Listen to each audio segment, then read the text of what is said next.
lots of clouds today, and for whatever reason, it seems like pedestrians and vehicles can't follow, I guess, signs on the road and all that. And what's going on today? Kind of interesting reading this one, where apparently there's this drone here that's dropping things like bombs and all that. How about this one? This one says, Iran successfully tests its new multi-purpose drone called Arbaeen. The newly developed drone is capable of carrying and launching bombs and grenades from an altitude of 500 meters. So reading a bit more about this, it says, the Islamic Revolution Guards Corps ground force conducted a successful test flight of the force's multi-rotor bomber drone, designed and developed in a project known as Arbaeen. This lightweight rotorcraft has the capability to carry a 7-kilogram bomb and drop it on a target from an altitude of 500 meters. Moreover, the new IRGC drone can simultaneously carry and launch 10 small missiles targeting various objectives. This vertical takeoff and landing aircraft is an unmanned aerial vehicle equipped with more than 2 engines for vertical ascent. Such aircraft are suitable options for special operation units due to their ability to operate in any terrain and their ease of use. So of course the concern is this is going to get in the hands of terrorists and all that. Again, people fear things like recreational drones and all that, little toys. It's this stuff you should be concerned about in my opinion. And still with that thought of a drone, would you be afraid of this one? This one says, France's largest ever drone has broken cover. In something of a surprise development, a new French-made drone, the Aarok, has emerged in prototype form ahead of the Paris Airshow Trade Exhibition next week. The Aarok Uncrewed Aircraft System, or UAS, is a new addition to the medium-altitude, long-endurance segment and is intended to fly intelligence, surveillance, and reconnaissance, as well as strike missions.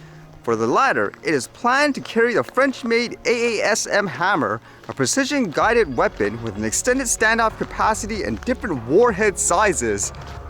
And I guess they do compare it to the Reaper drone because it says here its 72-foot wingspan is actually only marginally larger than the US-made MQ-9A Reaper with its wingspan of a little over 69 feet, but the fuselage is considerably more bulky in comparison. Power for the Aarok comes from a 1200 horsepower Pratt & Whitney Canada PT6 turboprop driving a conventional front-mounted propeller. In the future, Turkish and Gallard plan to install a Safran Ardedan 3 or GE Aviation Catalyst turboprop.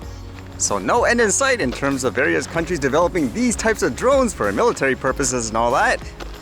And there was also so much news today for some reason about, I guess, the US getting hacked by various countries. Like this first one apparently dealt with a file transfer, I guess, software exploit. Like this says here, US Department of Energy among new victims of Russia-linked MOVEit transfer hacking spree.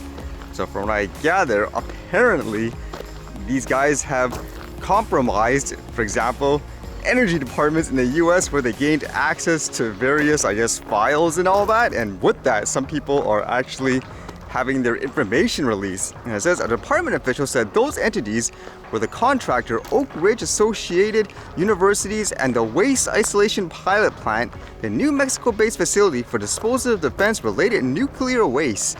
British energy giant Shell, the University System of Georgia, the Johns Hopkins University, and the Johns Hopkins Health System were also hit, all 3 groups said in a separate statement. Wow, that's crazy, that's a lot of people. And it says the new victims add to a growing list of entities in the US, Britain, and other countries whose systems were infiltrated through the MOVEit transfer software. And if it's not Russia, they say it's, I guess, China too, because here it says Chinese spies breached hundreds of public-private networks, security firm says. Suspected state-backed Chinese hackers used a security hole in a popular email security appliance to break into the networks of hundreds of public and private sector organizations globally. Nearly a third of them government agencies, including foreign ministries, the cybersecurity firm Mandiant said. And it says this is the broadest cyber espionage campaign known to be conducted by a China Nexus threat actor since the mass exploitation of Microsoft Exchange in early 2021. Charles Carmichael, Mandiant's chief technical officer, said in an emailed statement, that hack compromised tens of thousands of computers globally. What's going on, huh? I actually heard this is supposed to be the next thing, so to speak. People getting cyber attacked and all that, shutting down, like what, power plants and so forth. Crazy world we live in now, I guess, huh?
Alright, see you guys later.